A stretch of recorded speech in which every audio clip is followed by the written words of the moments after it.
Hey, boys and girls. So Hey. this is Snack sitting outside the window, bewildered that the humans are stuck inside the window, and I'm not really upset. Yeah, I'm not really going to shoot Snack if you don't hit the like button, but I would just in case. So you never know. So anyway, all you just got. You just woke up. I'm doing fine. A little low energy today, so we got Icarus, we got Top Dog, we got Randy, KCA Randy, we got Dave from Captive Desk. Dave, I thought your eyes were tired. I would have sent you a link, but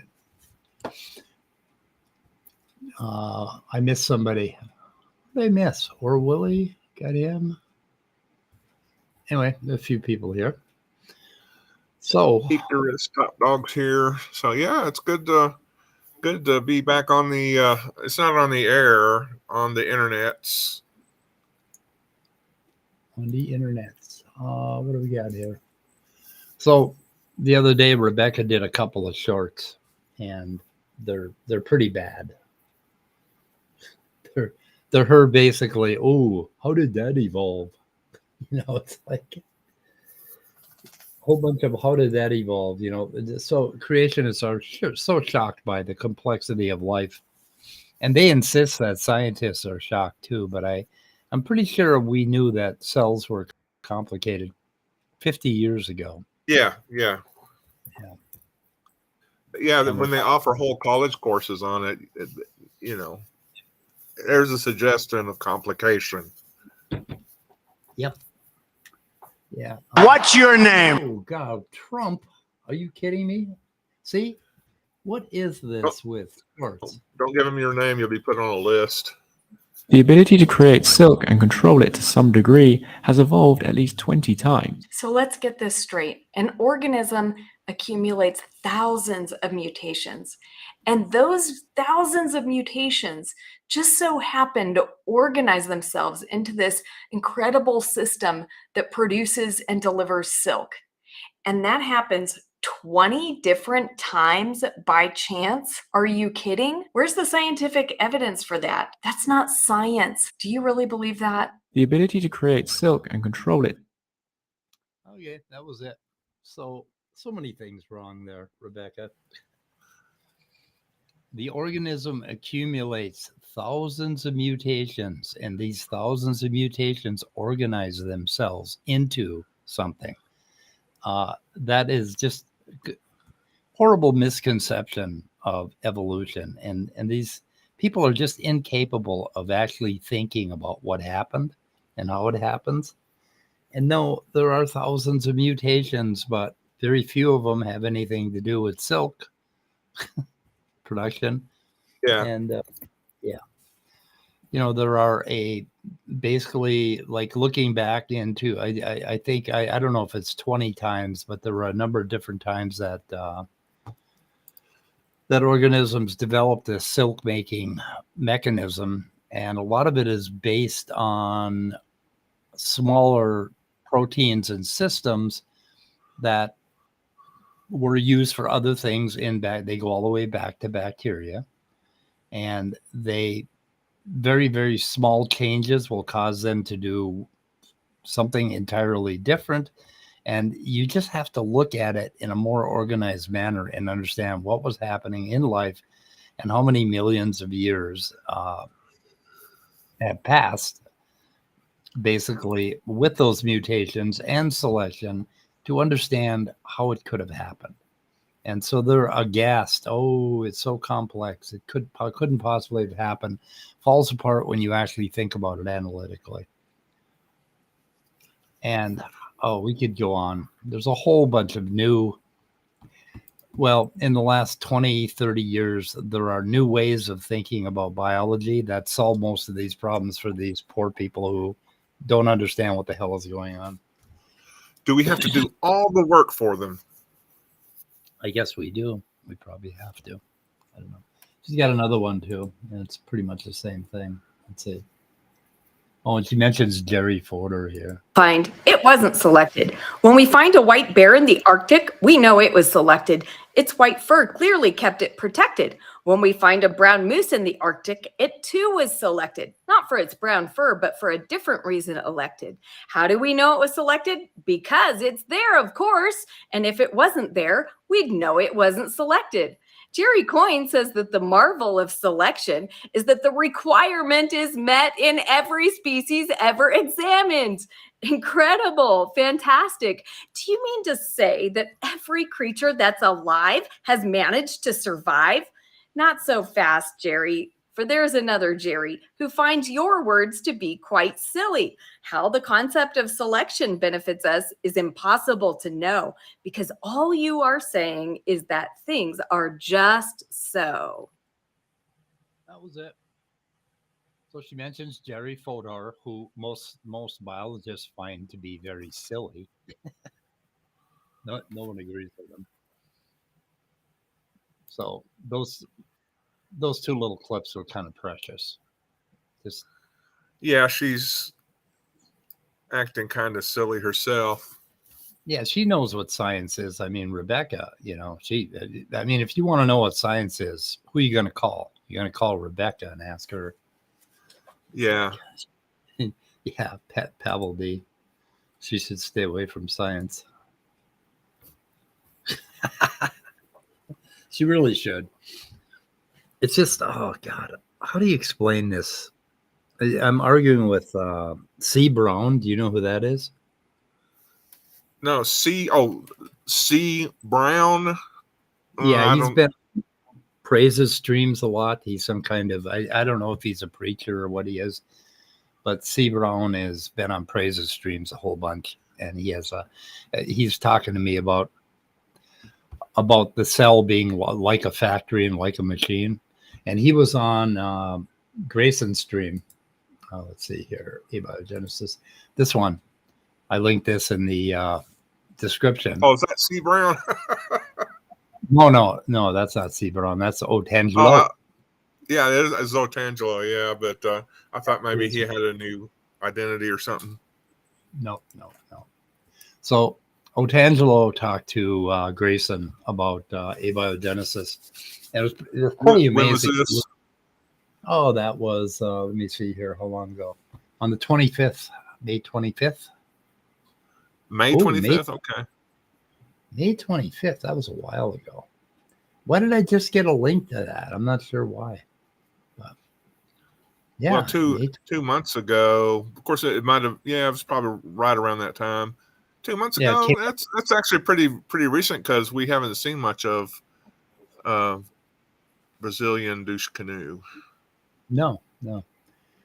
It was a pretty interesting talk. I reached out to Grayson and would like to go over some of the stuff that he comes up with here. It was really funny in the beginning. Otangelo was talking about the last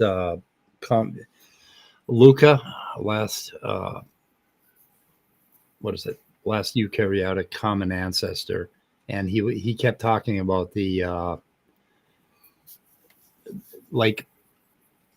Grayson was trying to tell him, we're talking about abiogenesis. We're not talking about Luca. That's way, way further, right? Yeah. And yeah. saying, yeah. And then he kept talking about Luca over and over again. And he finally got him to quit doing that. And then Grayson is talking about this amyloid theory that he is very fond of, that kind of a recent amyloid first instead of RNA, or amyloid world instead of RNA world. And I've not heard of that. For 2 hours, or for an hour and a half, I guess. Yep. You have heard of that? I have not heard of that. Oh, that's basically amyloids form these beta sheets that stick together and create like amyloid plaques that are behind Alzheimer's and a bunch of other stuff. Well, they found out that they can replicate, they can catalyze reactions, they have, limited metabolic pathways, and it's a very interesting new abiogenesis hypothesis. Yeah, and what's his face doesn't even understand what abiogenesis researchers are looking for. He's just way behind the game in that sense. He's got such a childish, cartoonish view of things. I'm gonna do something unique. We'll put the link out there. Put the link out there. I am clearly not with it today. I was when earlier in the morning when I decided that I wanted to stream, and that was about 7 hours ago. So I got the link. Here we go. Okay, yeah, because I was making sure it wasn't that email thing. Yep. But yeah, it's the right one. Oh my goodness! What is up with these icons suddenly on YouTube? No, are you kidding me? They cover the menu. So you can't get to the little dots? Oh my God. So what do I got to do? Make it bigger? Bigger?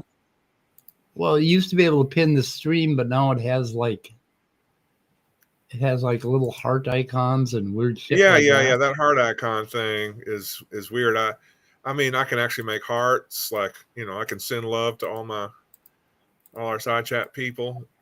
Or do other people see the hearts? You put the link out there, and I'll see if I can pin it, because for mine, the icon thing is overlapping the 3 dots, so I can't pin it. Good job, YouTube. Yeah, this is that. Well, at least the heart thing is working. Did the heart thing work? Can you see a heart on mine? I can see hearts and smiley faces. Now we have the whole live chat. Yeah, what the hell?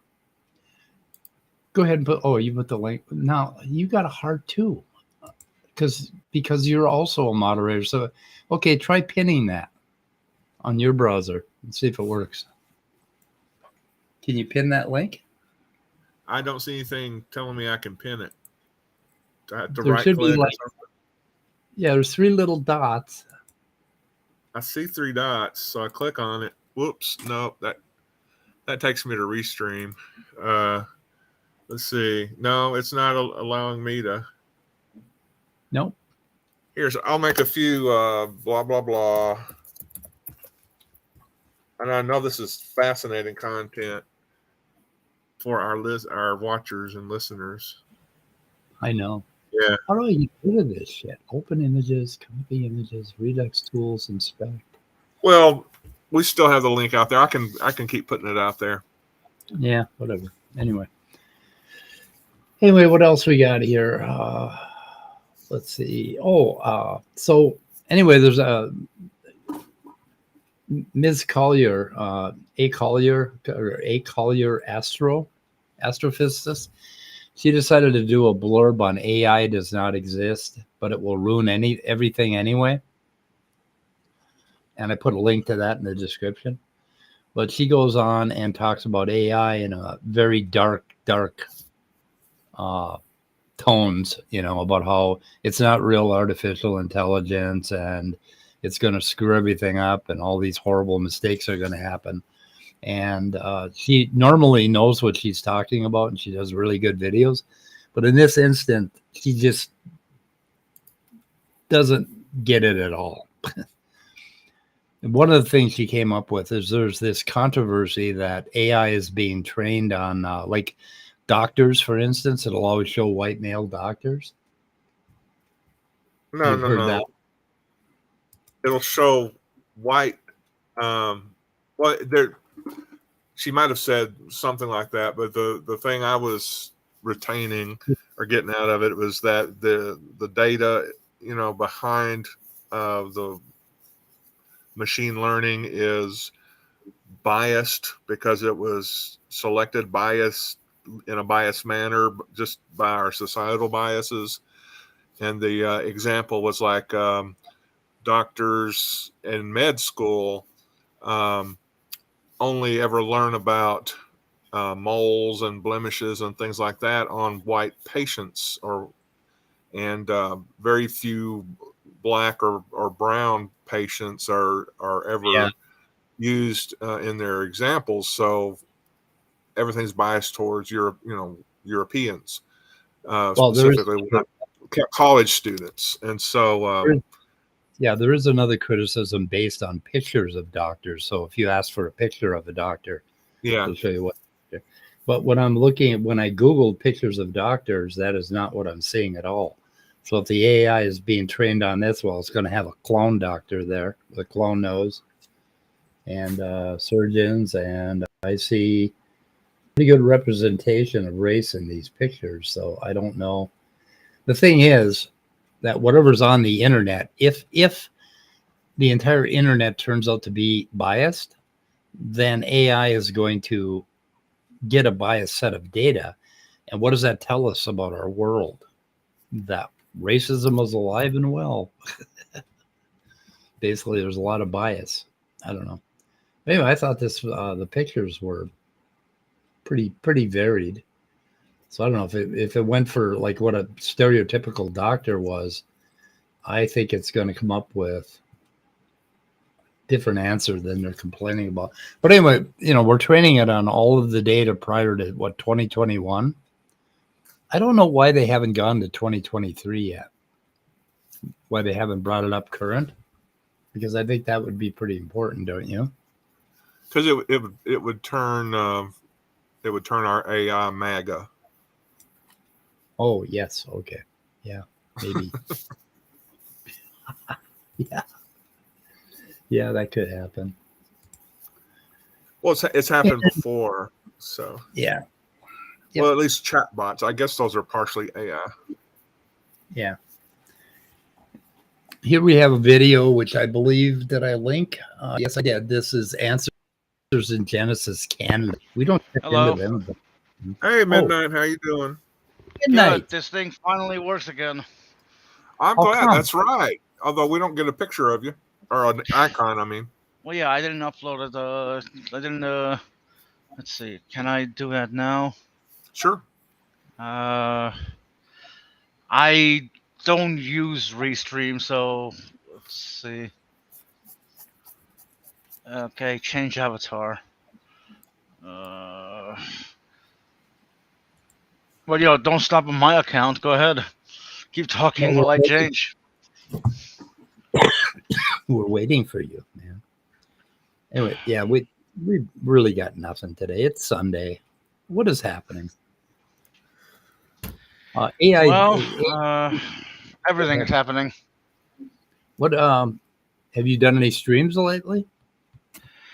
I've done a few. One of them was about one of them was a stream by having Leo and Serb argue about communism or socialism or whatever.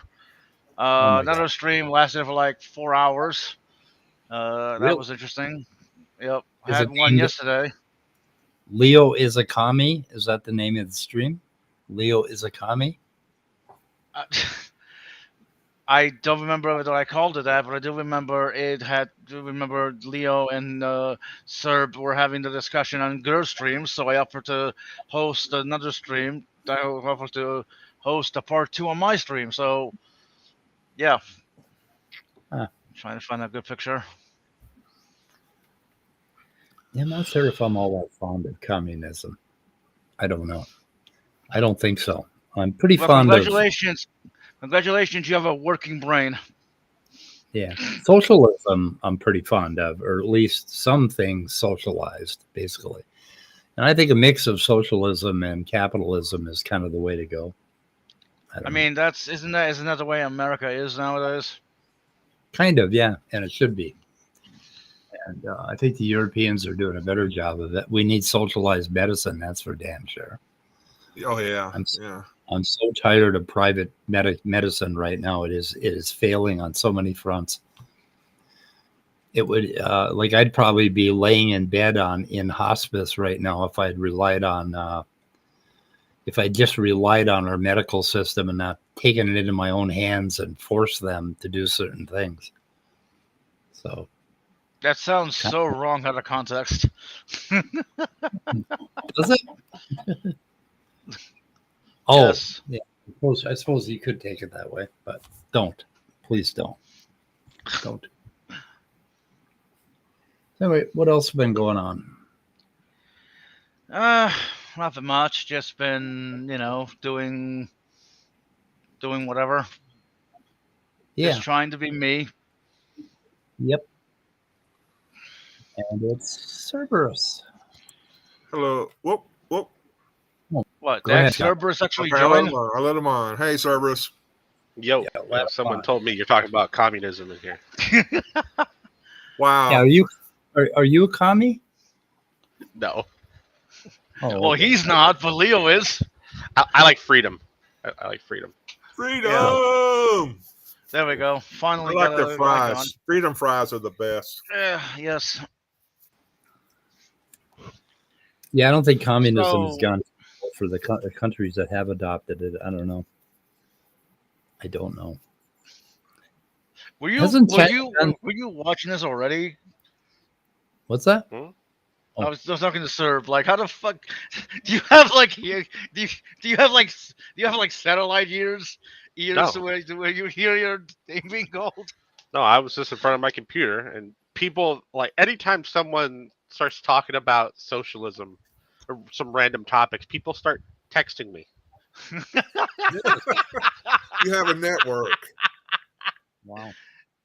That's kind of scary when you think about it. And I was just like, I haven't been in one of these rooms for a while, so like, why not? Yeah, well, I'm glad Restream finally works for me. There are times where this little bitch doesn't want to work. Yeah, well, I talked to them about you, and they made a special exception. So just on your behalf. Well, I am pretty special. I just don't know what kind of special. God damn. Yeah. Uh, Let's- So what's this about Rebekah not understanding, or Rebekah being shocked by things? Rebekah is she's- shocked by things. She's shocked that that somehow natural selection could have developed silk proteins 20 times. That shocks her. And of course, she has no understanding of silk proteins. She has no understanding of proteins. She has no understanding of natural selection. She believes everything happened 6,000 years. So she's going to be incapable of understanding anything about evolution of biomolecules. So Well, at least she doesn't believe. At least she doesn't believe there's a hell. So small favors, right? I would think that if it happened 20 times, it's not as complicated as we think. right. I mean, aren't there like 500 amino acids out there, and only 20 are essential to life? Yep. Yeah, there's a whole bunch of them. But selection picked 20 or 22 out of that whole mess. Oh yeah, 22. Like 500 amino acids, only 22 are essential for life. Like, what the fuck? But the 23rd is really fun. Yep. Hold on. Was that a joke about the 23rd? You're gonna have to explain that because it was kind of funny. No, don't explain jokes. Okay, well, whatever.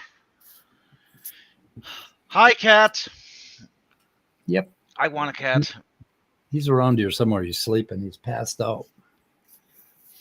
So have you Terrorized me. figured out where he hides? You really need to get on that. I'm curious. Nope. Look I did. at Well, him. Look how cute he is. No. Yeah, he is a cute cat. He's awesome. His personality is just so unbelievably brilliant for a cat. You rarely get a cat like that has that much personality. Something else. Gonna have to kill him because of that. But I like his little face. well, I should Yeah, probably right. take that. Look at him. I just want to reach out and scratch that white part of his chest. You know, just Right, Scott? Right? I do. Yep. Do, do, do, do, do, do. Oh, anyway. So, guys, it's up to you. Carry this. Oh shit! Responsibility. Yeah. I got nothing. Well, okay. And- Well, have you learned anything new about the brain and mind? Yeah, internally on my own, I've looked. Yeah, I've been looking around and finding all kinds of interesting things inside of my brain, but externally, not so much. No. It's always fun to go in your own brain and having the demons attack you, or just scream at you. Yep. Oh, by the way, season 2 of Foundation has finally started on Apple Plus TV. Oh, are they doing it one episode at a time? One episode at a time. That's bullshit, honestly. I hate it when they do that. That's bullshit. Like, bro, just release the entire fucking show. Like, you know. I don't have time to watch. I'm fine with one episode at a time. Yeah. I know. It's kind of. I've actually found myself relieved that that it's gone that way for a few, because I was watching another good Apple TV product is Slow Horses, and it's got Gary Oldman in it playing a real son of a bitch like a head of a group of MI5 agents, and he's really good at it. Yeah. So what? Loser MI5 agents. Yeah. In his department, if they fucked up. Yeah. What do they call it? The name of the group, Slew House, SLOUGH, Slew House is the name of his building or whatever, his location. But they're called Slow Horses because they're fuck ups. Yep. And not like in a necessarily a comedy way, although there's some funny moments. But it's just they piss somebody off. Yep. Silo on Apple is very good. Very different. I like it. And that just completed. Oh, Black Mirror. The latest season of Black Mirror was pretty good. I really enjoyed that. First episode was pretty funny and spooky, and also tells you why you should read those user agreements before you agree to them. So anybody who's got a new phone and they're about to hit the I agree to this user agreement without reading it should watch the first episode of the latest season of Black Mirror, and you'll find out why you shouldn't do that. I mean, I always use cheap smartphones, so they don't care about that I have a cheap smartphone, so they never update it. Okay, that's good. Has anyone heard any news about the 3-body problem? News? No. Yeah. Okay. I've heard the term, but I don't know what it is. Never mind. It's not the physics problem. It's a series of novels that's being turned into a TV series.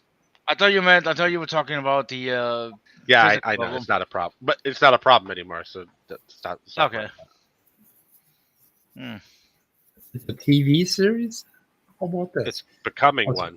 I haven't looked it up for a while, and someone said Foundation. I was like, oh yeah, I forgot. I was waiting for this other one too. 3-Body Problems, the upcoming science fiction television series created by David Benioff and D.B. Weiss, Alexander Wu, based on the novel by the same name. The series is expected to premiere in January 2024. Fuck, I don't know if I'll be alive that long. Oh come on, you'll outlive us all. I don't know. Not sure. 26,489 days old now. Aren't you like 71? 72. Ah. 872. Wow. How'd I get so old? Anyway, yeah, this looks interesting. I have to check that out. Yeah, the book became really popular. The first book of the series became really popular because it revolves around a unique solution to the Fermi paradox. It's really creepy. You know, I did once read an interesting part called the interesting extension to the Fermi paradox. It was called like the dark forest theory or paradox. That's from this book. Okay, then you know what I'm talking about. Theory. Yeah. So is that a spoiler to the series? No, it's really. something that existed before. Well, go ahead. I mean, if you're really interested in the series, I wouldn't look into it. Okay. But it's not really a spoiler specifically to the story. No, it just makes the Fermi paradox make more sense. It's about first contact with species, right? Yeah, it is, but it's also not. Like the first contact is sort of like the motivating thing behind the story, but it's not. How to put it? There's a lot to the book. Yes, I haven't read it, but I like the premise. The three-body problem. It was really hard for me to read. I had to get a digital copy. I have dyslexia for Chinese names. I just can't. I can't keep track of the different. They're too weird for my European brain.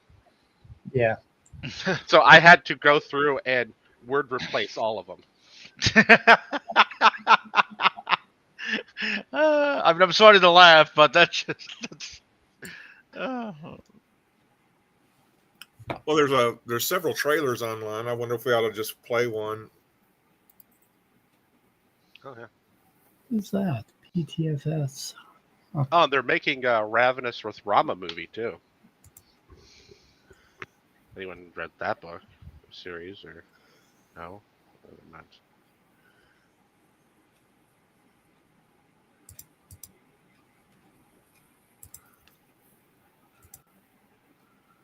Wow. Wow. Seriously, no one Arthur C. Clarke? No. Oh, Arthur C. Clarke, I know his work, definitely. Yeah, Ravenous with Rama. They're turning one of his books into a movie. Oh, cool. And what's this? What the hell am I looking at? That is a picture of a fire and then a tree with a statue in it. Let me see here if I can. I can't turn that up. Huh. Photo sucks. Sucks. I don't know if you can see the statue at all. I can see the statue. Yeah. It looks like a tree trunk. I thought it was actually the trunk to that tree. Statue. Yeah, this is really bad. For some reason, this is a photo app. You're a photo app. I love the cat. It's a photo app. Then I have, I like the cat better. Look at that cat. Pictures of some clouds. It's pretty cool. I like that. And there's a fire. That's pretty cool. See if I can get it to crackle. I can't get it to crackle. Huh. Nope, doesn't move. Oh, live. Okay. There we go. That's pretty nice. That's what I did this weekend. Reaching out and warming up my hands to it. That's what I did earlier this week or last week or late last week or whatever. Oh, that's a fire that you constructed way up north? Yeah, two 70-year-old gentlemen constructed that fire in the middle of the night at a time when they shouldn't have been playing with fire. and we managed to get it to burn. And we didn't burn the woods down, but Yeah, and the only thing you burned was that pile, which is very good. it was very good. Yes. Yeah. Very impressed. So, yep. So I went on another trip into northeastern Minnesota, and apparently, Scott, you didn't know what the Arrowhead is in Minnesota? Right. Why? And you never heard of the Boundary Waters canoe area, which really surprises me. Because it's like it's kind of the place you go if you want to go if you want to get a canoe and go from lake to lake. It's where you go. You got captive desk. Yeah, it's like okay. So I'm looking at just kind of an overview map of Minnesota. So were you in the far northeast? Northeast. Yeah. Okay, and is it that pointy point? The pointy point. Okay. Yeah. And that's the Arrowhead of. That is the Arrowhead. Let's see here. And somehow you consider it legendary? Well, yeah. I'm actually more interested in that little part of Minnesota way up north in the middle of a lake in really what should be Canada, but it's not. It's actually Minnesota. Yeah, I don't know how the hell they ended up stealing that little piece of territory up there. I think that's Lake of the Woods. I'm not sure, but they stole it. Let me see here. Well, let's expand. Yeah. Okay. Let's see. Trying to get the Arrowhead here. It's a wonder we're not at war with Canada. I know. Yeah. So I was way up in that area, and I drove across from. I don't know if you can see Virginia. Let's see, I can put my cursor on it, I think. Oh, a town named Virginia. Okay. Yeah, it's Virginia, Minnesota. And I drove straight across out here almost to Lake Superior out in the middle of the Superior National Forest. Anyway, this area up here, let's see. Oh, where am I at? This area up here is the Boundary Waters canoe area. And that is just this unbelievable wilderness where you can backpack into it, but there are no roads. You go with a canoe and you carry the canoe from one lake to the next. You have all these portage trails, and there are a lot of bear. Not the bear. I was worried about bear. I was quite worried about bear. Anyway, that is the Arrowhead for what it's worth. Dave. Very cool. Oh, we got to let Dave in. Oh, you haven't let Dave in? God. I thought you were going to let him in. I thought. Hey, Hello. I just wanted to pop on and ask you about the vacation, and there you were doing it. So the vacation was amazing. I ended up driving my huge Cadillac. What started out to be a nice dirt road ended up being like this little 2-rut road with all these potholes and rocks and grass growing about 3 feet high in the middle of the road.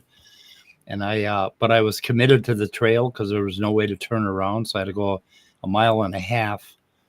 And what I did is I traced like that entire northeast Minnesota area drains into a river called the St. Louis River, which drains into Lake Superior.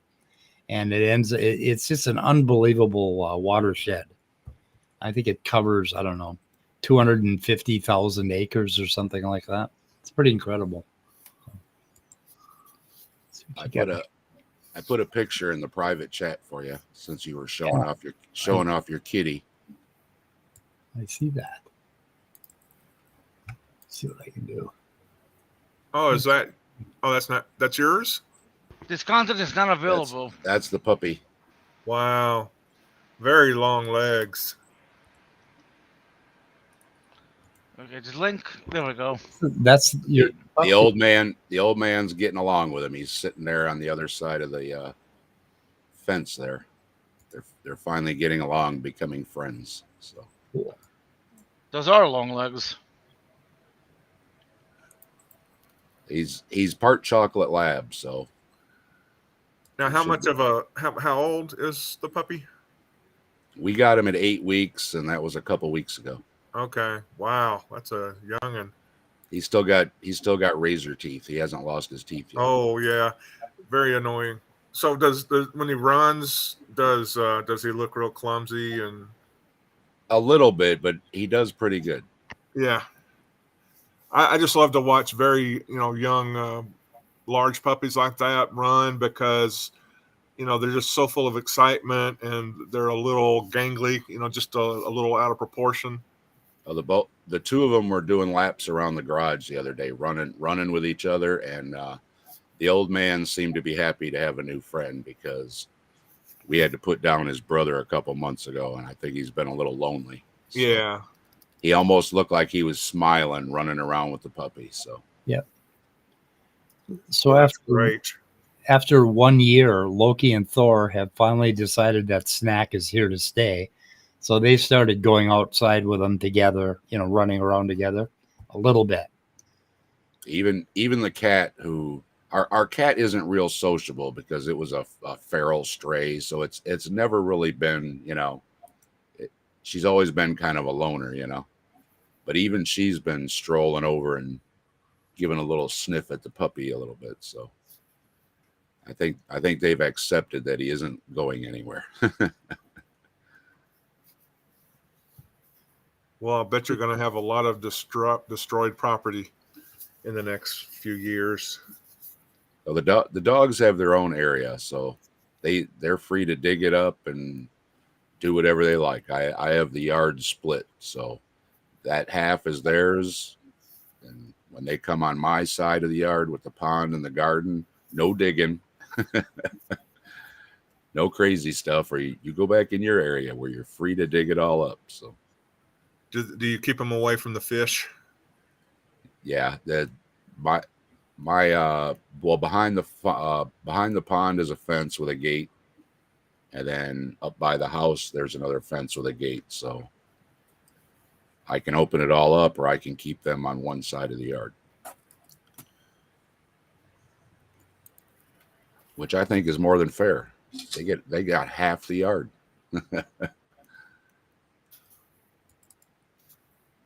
They've got their dog houses and everything and stuff, so they're spoiled rotten.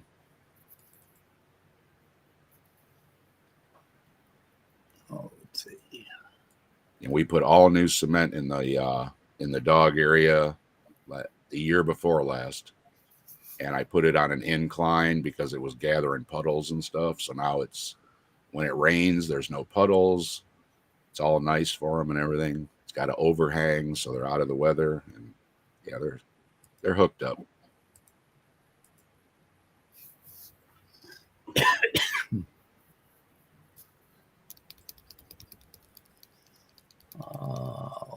So you can, yeah.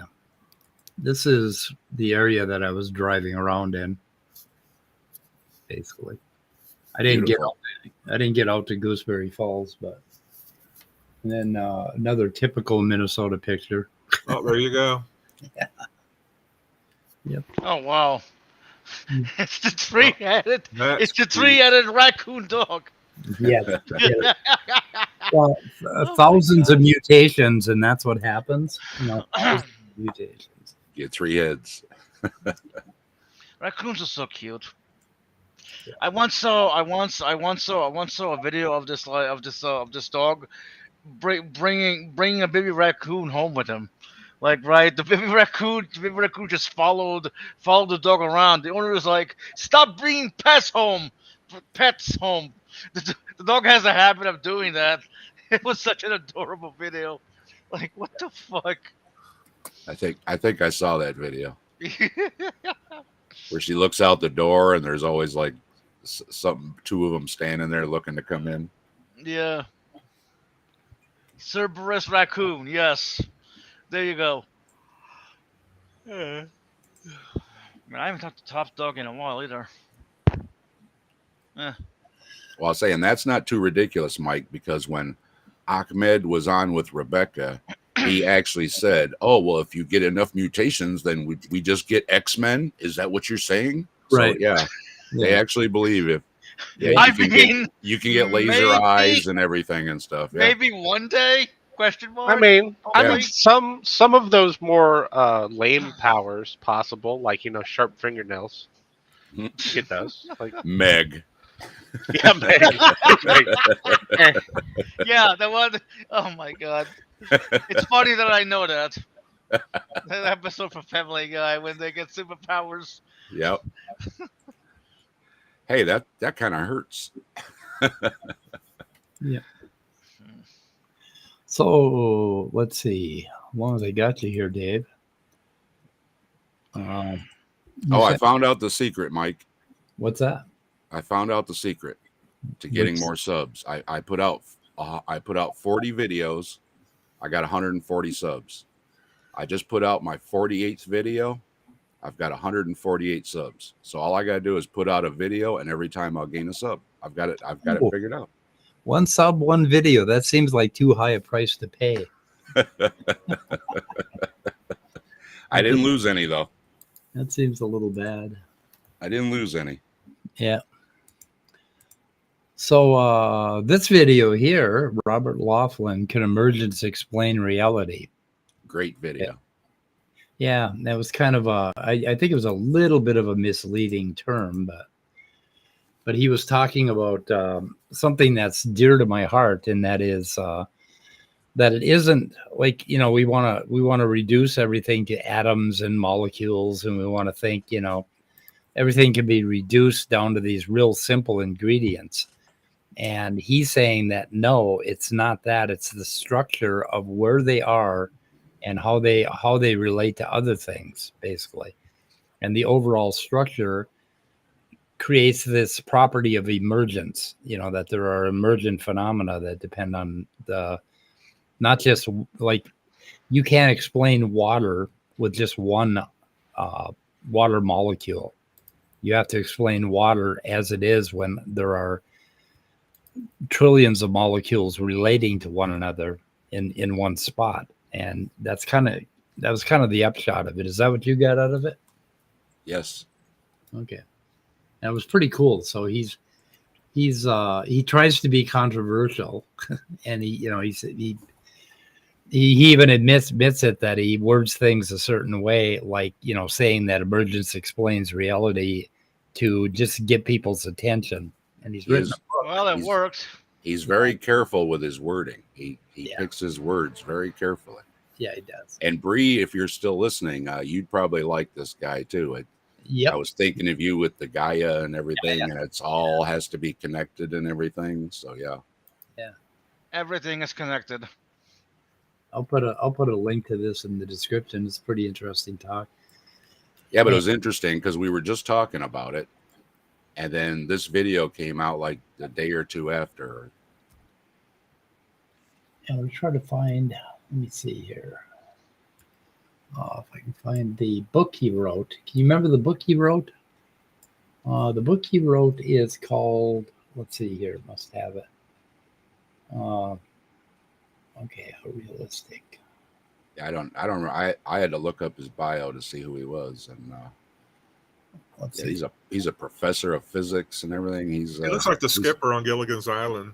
He's no slouch. Yeah. Oh, he wrote a book called A Different Universe. So, and he does a little talk on that one right here in this video. Robert Laughlin on A Different Universe. And he goes and explains it. It's pretty cool. Interesting. Talking about his theory. I'll link that one too in the description. Yeah, but he made you think, that like you said, we look down, we find the molecule, we find the atom, we find the protons, we find the quarks, but that doesn't explain the macro. Because you have to also step back to see, like you said, one molecule is not water. It only becomes water when you have all the molecules working together. Yeah, when I get into conversations with people about whether mathematics is real in the universe as an objective thing or whether we discover it, that's basically what I'm talking about, is the structure of where things are in time and space and how they relate to one another. And it isn't just, we can't just say, oh, electrons or oh, atoms, because that isn't going to explain what's going on when you have two very different atoms sitting side by side, next to each other, and they bond together. And then you have a number of, you have a molecule. And then you have many molecules mixing with many other different molecules, and you'll end up with something remarkable like a cell. And it's all about the structure of where things are. And there are multiple hierarchies of things that you have to look at. You have to look at it in a hierarchical manner. Also, correct me if I'm wrong, Speed, but doesn't it also matter? Funny. Does it also matter what whether a molecule is 1D, 2D, or 3D? Yeah, well, it's all 3D. Well, you know what I mean. Like, you know what I mean. What I mean, like 2D, 1D, the context of how the atoms interact. Yeah, at least I think I'm using the right terms. Three-dimensional, and because of quantum mechanics, each atom has its own unique little shape. Yep. Like it's unique orbitals, and they're quite remarkable, actually, when you look at them. Wiggling forces. Yep. And there's no such thing as, well, technically there's no such thing as what we say empty space either. He brought that up too. That. Empty space is usually a misnomer. Yeah, everything is connected. It's really a cloud of electrons. Yeah, I'd like to argue with the guy. He would go, it's emergent phenomenon that explains reality. I'm like, no, wiggling forces. Yes. Wiggling forces explains everything. But I was explaining to Mike that as a layperson, that's the way I understand things when I hear the physicists talk and everything. And it was nice to hear it affirmed here that, yeah, you have these things, but then you have to have the emergence to get the universe. And then you have these things, but you have to have the emergence to get the galaxy. And then you have all these things, but it's not till the emergence that you get the stars and the planets. And then life too. Everything, just like they like to say, you've got the chemical soup. You just put everything in there, and then you get a universe or a galaxy. And it's like, no, that's not the complete thing. Right. It has to all come together as well. It depends on the structure at many different levels. What do we call dihydrogen oxide when it's by itself? Just like nuclear plant coolant? Lonely. Yeah, lonely. So is it not water? It's not just one molecule. I thought that name was just a name created to scare people, because not a lot of people knew that actually meant water. So they got freaked out. Like we need to. Yes, people that knew what they were talking about made a thing that scared people that didn't. Yeah, I get it. Yep. But it is dihydrogen oxide. All right then. I thought it was just never mind. It makes a great meme. Oh, debunked. How about that? Base theory? What? What's happening here? Climate change. And for anybody that likes those kind of things, Closer to Truth is a great series. He does a great job. He travels the world.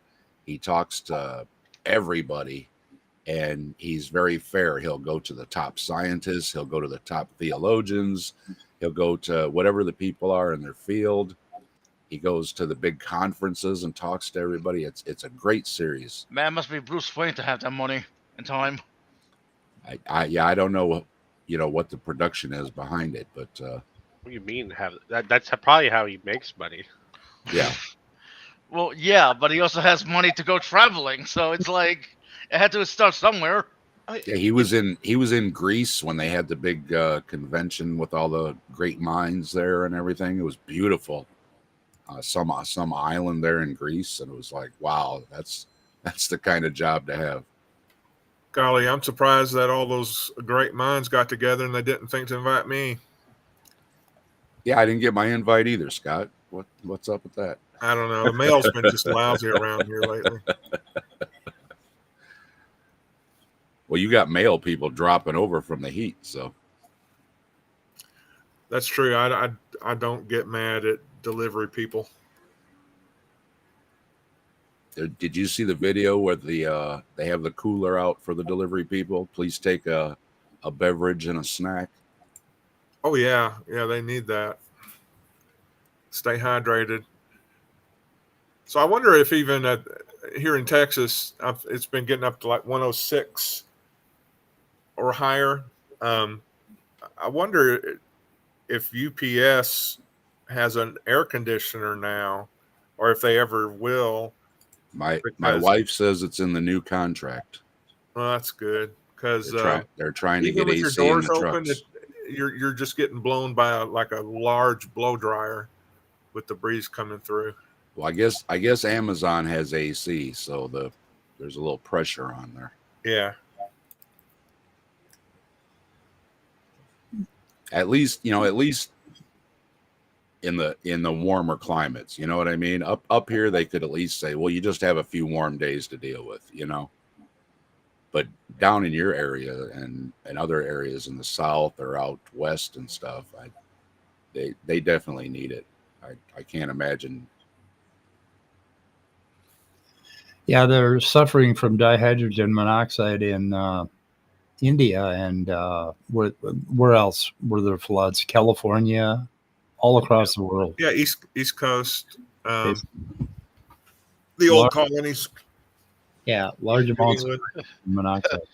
A dihydrogen oxide overdose. Yeah. I'm going to link this site. It's called MAPS, Multidisciplinary Association for Psychedelic Studies. So this is a very, I know a gentleman who attended their conference, which is right here. Let's see here. Psychedelic Science 2023. Why is that not showing up? It's not showing up. Oh, I got to do Chrome. I don't know. Interdisciplinary. It sounds like a fancy way of saying we all like to get high. Yeah, whatever. It was a convention in Colorado that happened on June 19th to the 23rd. And the upshot of the convention was that almost every psychologist in the world right now is becoming interested in this as a form of therapy and a way to help people with depression, PTSD, people that are dying. And it's become kind of a big thing. So I will link MAPS. Just the base. I bet all those psychiatrists are thinking, physician, heal thyself. In other words, they want to take it too. Wow, they managed to. They have the Earl maps.org or they got maps.org.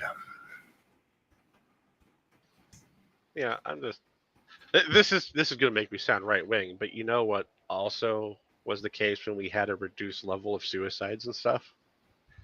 What's that? Nuclear families that spanked children. Oh God. Yeah. Also back then, let's see, Charmin toilet paper commercials were run by Mr. Whipple, and I'm pretty sure that that's correlated with less suicide. I never knew anybody who killed themselves when Mr. Whipple was around. Right. So it was Mr. Whipple that did it. What's more interesting is the lead levels and the high violent crime rates. And then when they outlawed all that stuff, they came down. Yeah. We were actually poisoning people's minds. Well, it was immediately after there was, roughly a 12 to 20 year lag, which is, the new generation becoming adults. Yeah. Anybody that wants to know about that should talk to Dr. Chris Thompson. That's one of the things that he's concerned with. Is lead poisoning? You just got to wonder, though, how different things have been for how many of those people. You know what I mean? Yeah. If they'd not had the lead in the... I personally did a bunch of research for my PhD. I was going to do the economic costs of lead in our water. And it got so far out of my field that I ended up having to turn the research over to someone else. But I have my name on the paper. It's out there. Well, I that's know cool. in town here they're actually replacing some of the old pipes with some of the infrastructure money. So for anybody that thinks that was a big waste of money, they are replacing some lead pipes with it, at least in our area. So, Well, when I grew up in the 50s as a little boy, they would break open a thermometer and get the mercury out of it and show us how we could spread it on a penny and play with it, make it silver. we played with it in chemistry class. Yep. I mean, we Put played it with right in our hand. with our fingers, right? Yeah, exactly. Well, Well, I mean, it's technically, not. I guess if you don't have a cut or something, it won't really get in you. But Yeah, yeah, but like we, the mercury in thermometers, it's not that it's good for you, but it's not as bad for you as people think. It's the organic mercury that's incredibly fucking Organic dangerous. mercury is the worst, man. Yeah, organic mercury. If you put a drop of organic mercury on your skin, you're dead. So there was a family that busted one of those thermometers on their carpet, and the entire family got mercury poisoning after about 9 months or a year. But Yeah, what? you get They exposed got to enough. it over and over You again. do absorb it. So it's not a good thing to let your kids play with. Don't do that.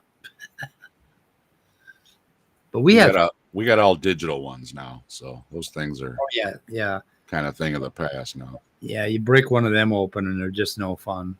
Or you can get the stickers like I used to use on my fish tank. Because Yeah. I had one that I had a floating thermometer that went under my filter one time, and it forced it to go down and hit something, and it cracked open and killed all my fish. And of course, everything in the tank had to be thrown out. You know, everything was just. So after that, I went to the little stickers on the tank. I had more thermometers.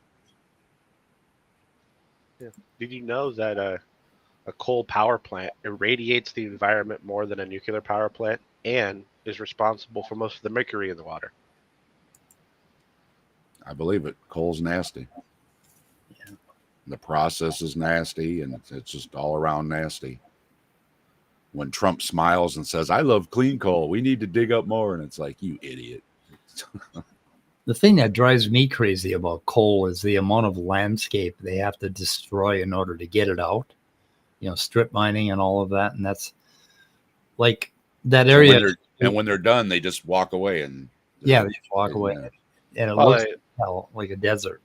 Well, it depends on where it is. They walk away, and if people do it right, then they have a bunch of magnificent lakes. And Bigfoot area. Yeah, you got to upcycle.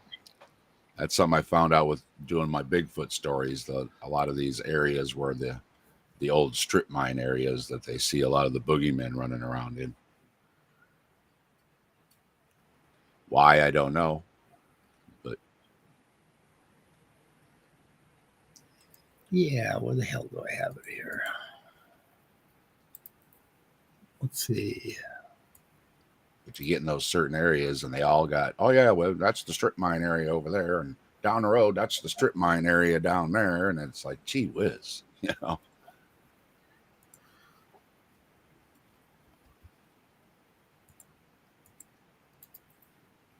I don't know if you can see this very well, but this is kind of the area that I grew up in.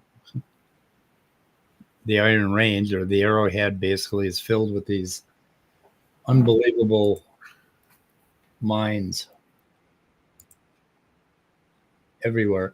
The neat thing about them, though, is when they get old, things start to grow on them again, and they become remarkable landscape features. It's just that right now, they're tearing up just a whole huge sections of that area up there. For and that's that picture there, yeah, with all the stuff left, yeah, just in the water and everything else. Yeah, they just pack up and they just leave everything. Russia too. I saw some videos on Russia too. They got those huge complexes and they're just abandoned, and all the toxins and everything are just laying on the ground, and they just walk away, and it's like, geez. Yeah, you see this truck right here? I don't know if you can see it or not, but you get into the cab by walking up a set of steps. And I used to drive these things. That was my job, driving those trucks. They're pretty big. There's a man standing by the tire there. I don't know if you can spot him on the right. Resolution's not very good, but see if I can find it. Mining towns. Let's see. No, they don't have it. Yeah, there's one of the trucks. Yeah, there it is. Yeah, there's a stairway. You see that stairway on the front of the truck? Get in the cab. You walk up a set of stairs, like a flight of stairs to get in the top. Pretty big truck. I saw a thing one time on they had to change a tire and how much one tire cost, and it was incredible. Yeah. Yeah, and the other thing is each one of those tires has a motor in it. They're electric motors. And then they have a diesel engine underneath the cab that generates the electricity to run those motors. And they're made by General. What's that? They run on electricity, Mike? Yeah. Are you saying they run on electricity? Well, a lot of people don't know that. Yeah, and on ships and a lot of things that they run on electricity. It's just they just have the generators to the electricity. So yeah, I'm not getting on anything run by electricity. And it's like, really? Right. Yeah, we had them back in the 60s, running on electricity. And they have big cables that go to each wheel that, that supplies the electricity to each wheel. And they have four motors on them. So you can get lots of torque and move tons and tons of material with a huge vehicle on electricity. Say it isn't so, right. Mike. Yeah, right. And the wonderful thing about them is when you step on the brake, you're using the kinetic energy of the truck to regenerate the battery, to recharge the battery. So it's more efficient. That's why they made them. Yep. Yeah, I've tried to explain to people. It's like you don't understand what like our nuclear aircraft carriers and submarines and everything. They run on electricity. Yeah. They run. They're electric powered. The connection just isn't made. Yeah. Was it the Queen Mary or whatever? It has all those big directional engines and everything that it can, push itself right up against the dock and all that stuff. It's all electric. Yeah, so our electric cars, we just, we don't have the power plant on the car. We just move it hundreds of miles away. Build a better battery and the world will beat a path to your doorstep.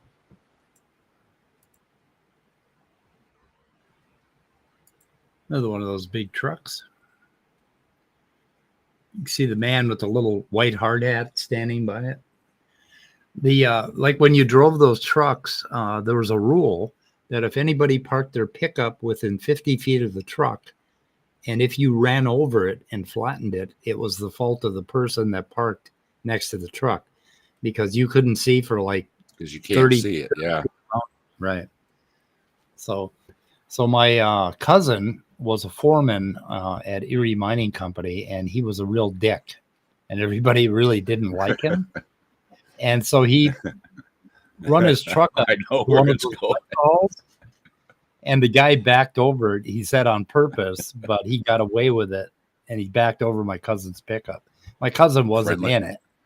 Yeah. Friendly fire. Yeah, friendly fire. And it was amazing. The truck looked like it had been crushed by one of those, metal car crushers, It was just flat. Just completely flat. It's pretty cool. That's a good story. Yep.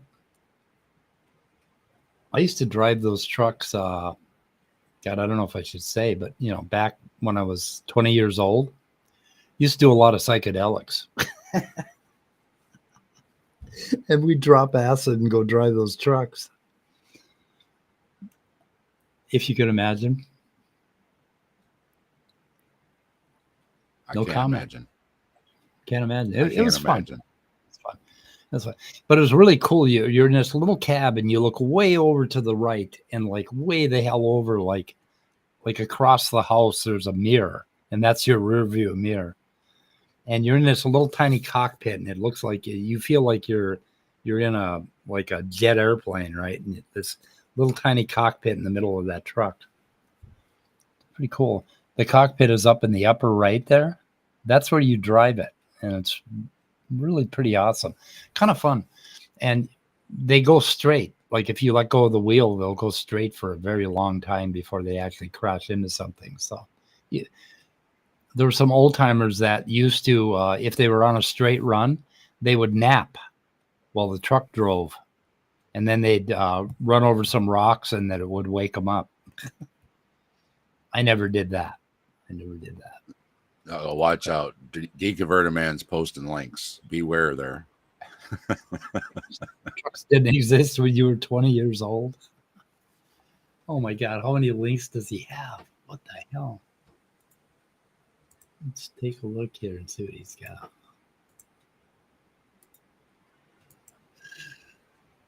Vibrating belt address. Oh no. No. Why do I click on the links? I told you. Be forewarned. Yeah. Oh, he's got some big trucks. Yeah, how big is the tow truck for that truck, Mike? Yeah. They deliver those things in pieces, don't they?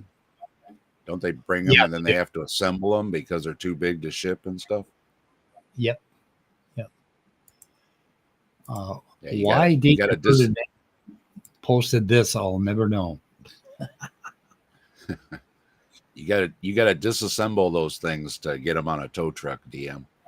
That's better than some things he's sent us to, shall we say. Yes. Yeah, I shall never forget. I shall never wipe it from my mind. That's pretty bad. Midnight's still here? Yeah. Still here. It's quiet. Usually he drops out. He wandered off. Yep, wandered off. Anyway, I don't know. I think I'm going to go get on with my day. So maybe we'll shoot her in the head. That might be a good idea. I was glad to hear you had a good vacation and I did. Got the fresh air and everything, cleared your head. Yep, I did a lot of walking back into really bizarre geographical formations. I mean, there were some really incredible. No Bigfoots. No Bigfoots, but I did get swarmed by flies to the point where I've never seen many flies around my head. The flocks of flies follow around the Bigfoots because they smell real bad.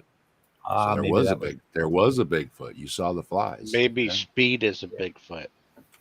Maybe.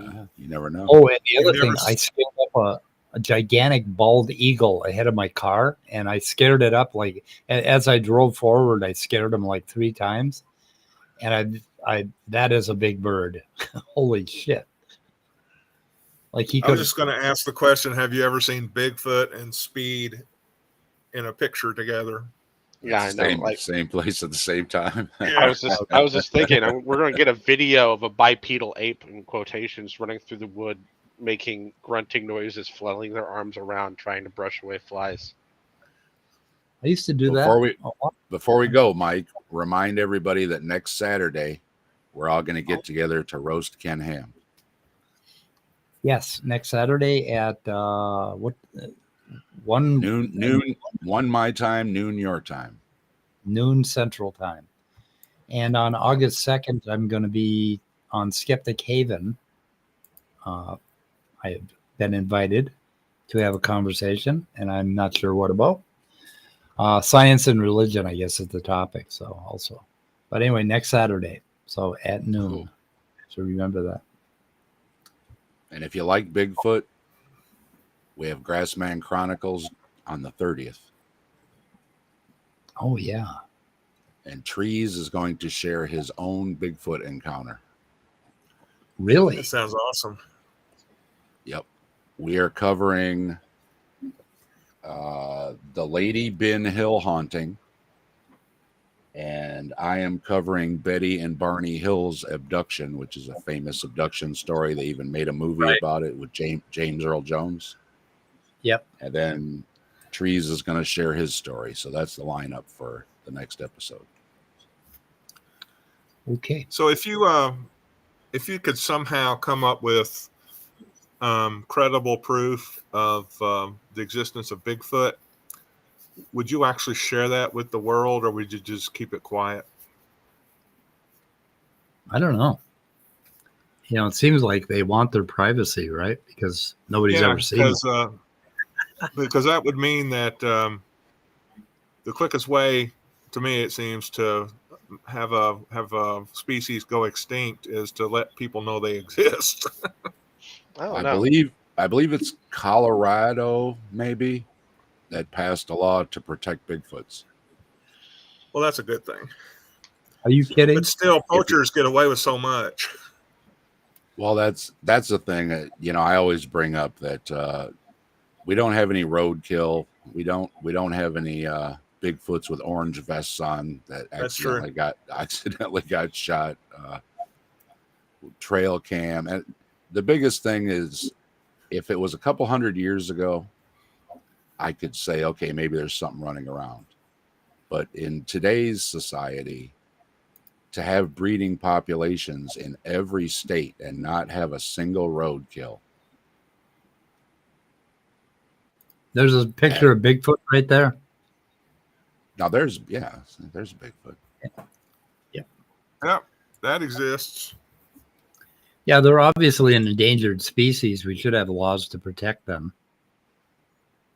Well, the one guy that was on Erica, Gutsick Gibbon, he was arguing that there are an unknown species of ape or bipedal primate, something or other, running around. But his argument was that they're actually small, and that's why they get away with being undetected. And that when people are scared and everything, they just make it bigger than life. But really, we should be looking for little feet, not Bigfoot. Like the size of a mosquito, little tiny primates. Yeah, well, that's basically the argument they're using, that unknown species are found all the time, but leaving out that it's usually like a 2-centimeter frog that lives underneath a leaf somewhere or something. Yeah. I don't know. We should pass a law in Minnesota that to protect Bigfoots, because if one of my redneck buddies saw one, they would shoot it. I know that. It's like, okay, it was the only one, right? And they shot it. It's just like, well, that would be trees is right in the hot spot in Ohio, where he's over there in the woodsy part. So he's actually right in the area. So but if you've seen any of Tree's videos where he goes out hiking and everything, there's a lot of forest in his area. So, and wherever there's forest, there's bears. Yep, just like the comment. And okay, guys, we're going to shoot her in the head. Everybody have a good one. Yep. Yes, I just want to thank everybody for coming out today to back and forth with us. Yeah, I apologize for the lack of energy. I swear at 5 a.m. I could have done a good video, but I'm just not with it. Well, that's why we're doing it at noon for you next week, Mike. So that it'll be a little better at noon. You're fresh out of brunch. It was my fault. I wanted to take a nap first. We should have just gone into it, and I should have. If we'd done it at 11, I would have had some energy. Yeah. So I do apologize, Speed. It's Scott's fault. I like that. I like that better than it's my fault. In Mother Russia, big feet you. Deconverted man's always on it. Oh, okay. We have an idea here. There it is. Yeah. We have an idea. I'm sorry, I didn't mean to override that, but would you get out your Chat GPT and ask Chat GPT about Bigfoot? Yeah, let's see. Where are we? Chat GPT. Here we go. And I do have version 4. What should I ask it? Does Bigfoot exist? The existence of Bigfoot, also known as Sasquatch, is still a topic of debate and speculation. As of September 1st, it's not wrong. No? What? What's that? I said it's not wrong. It is a Nope. topic of controversy. Yeah, many reported sightings, footprints, and blurry photos have been shown to be hoaxes. However, it is worth noting that new species are discovered regularly. So there you go. There it is. There it is. Yeah. GPT is a believer. You know, my thing's been Bigfoot for a long time. Whenever the presuppositionalists use God did it, I always say Bigfoot did it. And it's equally as valid. You can just say anything did it without any explanatory powers. It's just saying Bigfoot did it. God did it. God did it.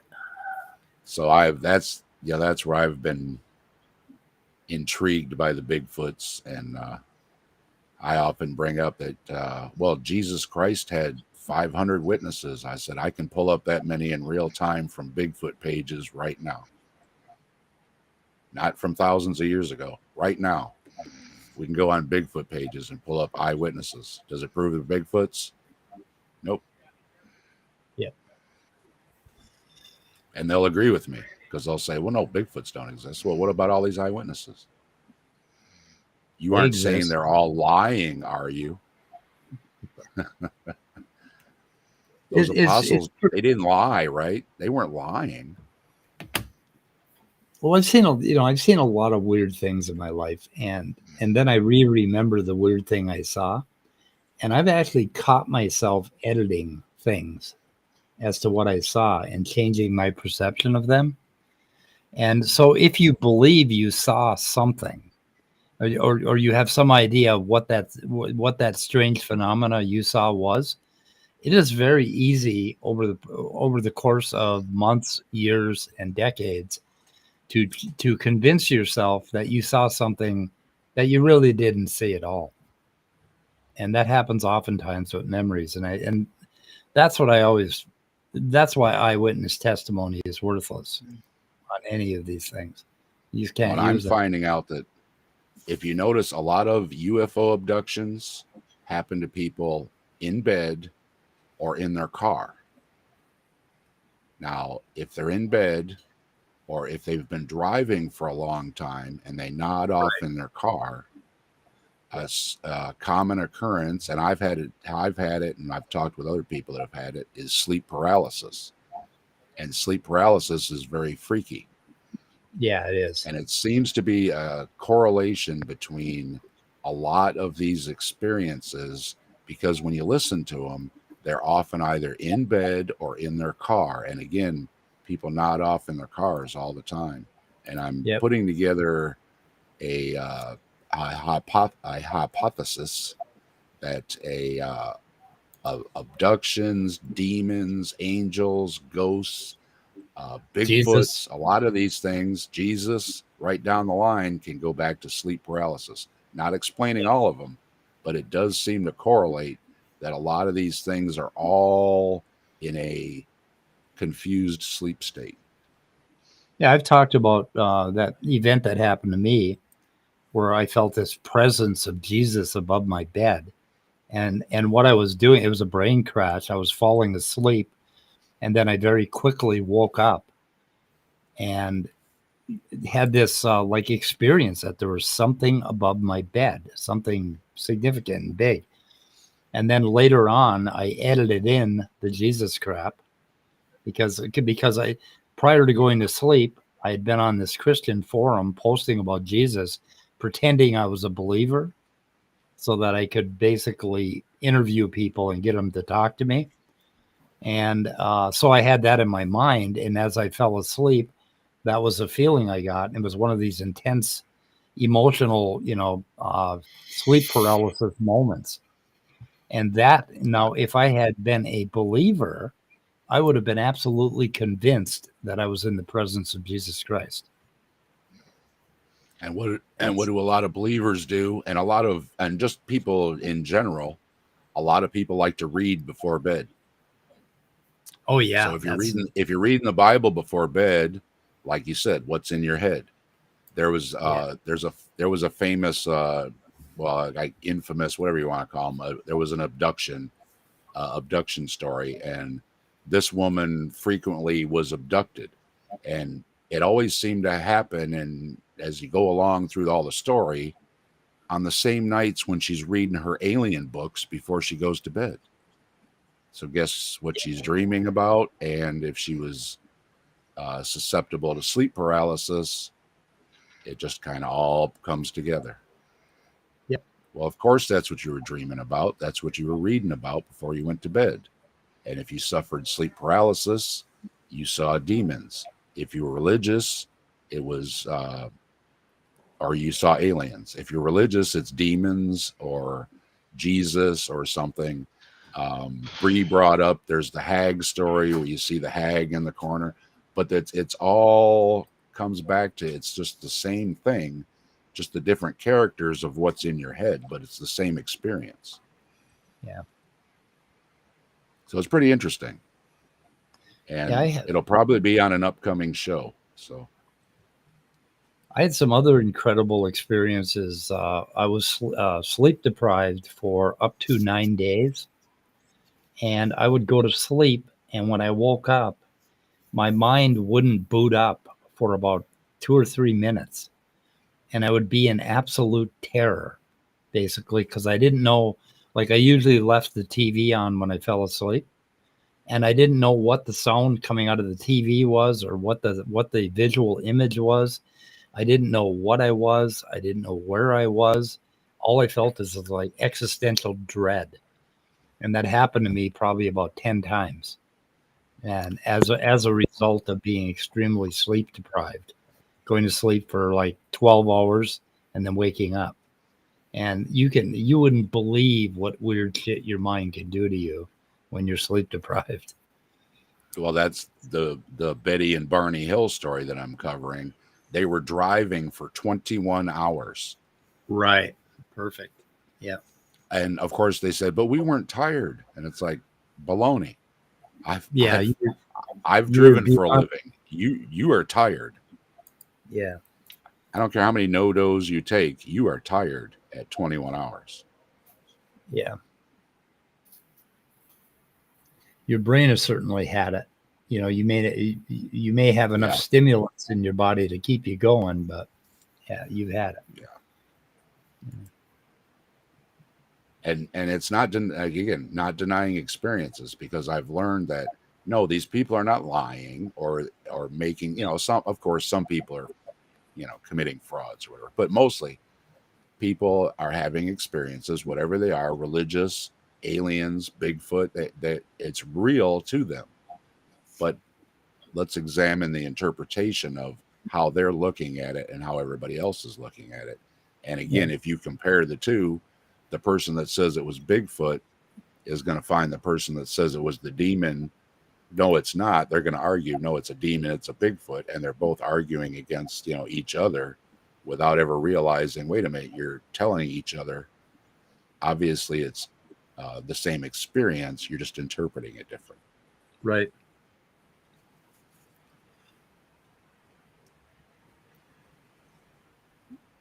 Okay, guys, can we get out of here? Yeah. Yes, you have my permission. I'll stop talking about Bigfoot. Okay. I posted your channel in the chat just a minute ago, and I will put it in the description. I appreciate it. I hope everybody can join us. My shows are meant to be light and a little bit of fun and everything, and so and you put a lot of work into them, which is something we never try here. Anyway, okay. Okay, guys, we're out. Goodbye, cruel world.